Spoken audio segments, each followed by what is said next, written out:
Welcome back to the channel, you guys. Welcome back. So today we're just going to be opening up some Lipo batteries. Okay, this order right here is from SMC Racing. Okay, they were not sent to me for review. Just wanted to show you guys. This video right here is actually sponsored by the Boat Gang. So thank you to the Boat Gang. You guys freaking rock. So we got some SMC 6300 milliamp SRDs. These are 3S packs. Okay, these are 3S packs, and they are actually for the Dominator because we got that 2940 kV SVM motor in this boat, the big block.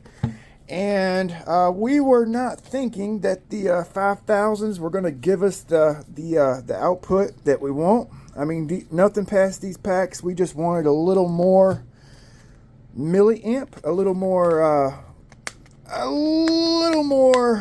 capacity for that high kV motor, so our voltage, you know, doesn't dip down. You know what I'm saying? Once we get to that full trigger mark. I actually just put a cap pack on this ESC, so we're gonna bust 100 mile per hour wide open. I hope, right?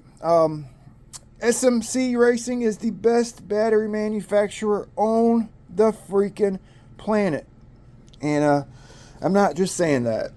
These Lipos are a complete game changer if you're looking for top speed, right? So this is the 6300. I was going to get the 6S pack, but I actually have more use for 3S packs. I can run this in my hydroplanes, right? One on each side. Monos doubled up. If I wanted to, I could put this on the flood chamber wall. So we have self-riding. So this is a 3S pack. It's basically the same exact size as this 4S 5000. Okay, 5000 4S, 6300 3S. Okay,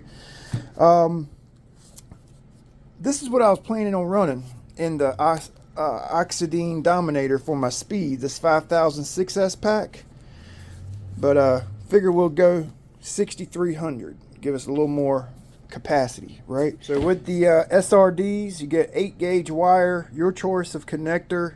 The V4s actually come with a really long battery lead, you know. Balance lead, pretty common, you know. Shrink wrap style outer wrap around it, which I like that, opposed to the cellophane, you know. Has a G10 like plate in here, a real thin G10 fiberglass plate for protection, you know. I might as well show you my full battery collection. This is all my 4000 milliamp plus packs. Okay, 35 plus boats. You figure you have one pack at least for one boat, each boat, or a few packs for a few boats. They add up rather quickly. Okay, now I would actually have doubled this amount of batteries if I wasn't so particular about the batteries I keep in my home. Now, I guess this is my home. I mean, that's my house. This is a day room off my house, right? Little day room here, you know, and it's got a really high ceiling. So, but I'm pretty, even though it's off the main house, it's not the garage, it's a day room off the main house. I'm still very particular because I've had some close calls with my batteries, right? If you'll take a look here, this is a painter's can that I've been charging in for the last 2 years. I've actually had a fire in this, and it contained it, and I take it right out the door. I never leave my batteries unattended. I always stick around while I'm charging, and this is a good idea for you guys. I just stand them up, you know, separate them and stand them up. Something happens, I go right out the door. So with that being said, this is my collection. I go through my batteries twice a year, spring and fall, because I have a lot and it's a little time consuming going through them, but well worth it. I go through them. I look for balance lead issues, balance lead corrosion. I look for tarnished bullets. I'll clean those. If I have a pack that needs repair, I'll put it off to the side. Like I just found this one. It has some green corrosion on it.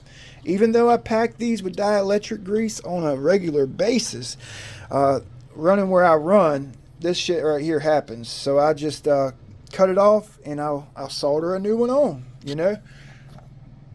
All right, that's an important aspect of your charging. Okay, so it needs to be taken care of. Like this one, it pulled out. I've actually been meaning to solder this up, so I'll actually cut this and put a new one on. Okay, that battery's still good. It's 3, maybe even 3.5 year old. Still kicking. I use it for a boat, you know. Yeah, I'll cull them, right? During the season, like I'll monitor my batteries throughout the season, right? And if a battery, if I'm using it and it stops fully charging in a couple cells, okay, I start keeping an eye on it, right? Like say one cell charges 420, right? That's fully charged. And then the other cell only charges to 4.7. Another cell charges to 4.10. And then the other cell is 420. 4S battery, 2 of them are not charging fully. I'll cycle it, I'll run it, I'll charge it again, and if it does it 2 or 3 times, then I'll actually keep those packs out in my shop. I do not keep packs that do not fully charge in my house. They're in the shop. I actually have 4 packs, 2 sets of packs out there that they work. They have decent runtime. They just don't fully charge. And if you try to force a charge on a battery that does not want to take a charge, it will burst into flames. Ask me how I know. So what I'm trying to get at is I cull my batteries, okay? I'll either throw them in the fire pit if they're starting to swell or not swell and not taking a charge, or the internal resistance is just like 15 or something, you know, like I'll screw it. I'm gonna take the loss and throw it away. It's not worth the house. If they're good batteries and I just don't use them anymore, like I just gave Jake a handful of batteries and like I'm not using them. They're good batteries. I just don't use them, right? I'll cull them down, you know, so I don't have. I got a lot of batteries in the house still, but what I'm trying to say is always monitor your packs. Always go, even if you're not using them, just go in, make sure it's balanced. Boom, hit it with a cell checker. Make sure it's balanced. If it's a battery that you hadn't used in a year, hey, put a charge on it. Discharge it and then storage charge it again, you know. Put a cycle on it. Don't keep bad batteries in your house, right? These are all SMC, Z.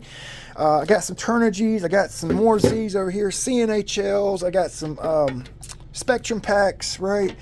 So I got an assortment of packs, and I always trying to keep an eye on. Have my own system, I guess is what I'm trying to say. They're highly volatile. Oh, guess I just actually installed a second fire alarm in this day room. I have one on the other side of my little day room, and on this side, I just put a new fire alarm up. So make sure you got a fire alarm. Don't leave them unattended, right? Yeah, so that was just some stuff that I wanted to kind of run past you guys. Lipo safety is a must, right? They can ruin your day quick, fast, and in a hurry, okay? So we got some Turnigy Rapids we'll be testing. As soon as I get that GPS, it's kind of snail mail right here. And then the 6300s, okay? Pretty excited to test both sets of packs. So, yeah, hopefully you guys enjoy your day. I actually... Oh, guess what, boys? Hopefully everything works out. I'm getting my first gas boat. Come on, okay? Oh, yeah, so we got a Aero Marine. Well, it's gas. You're gonna love it.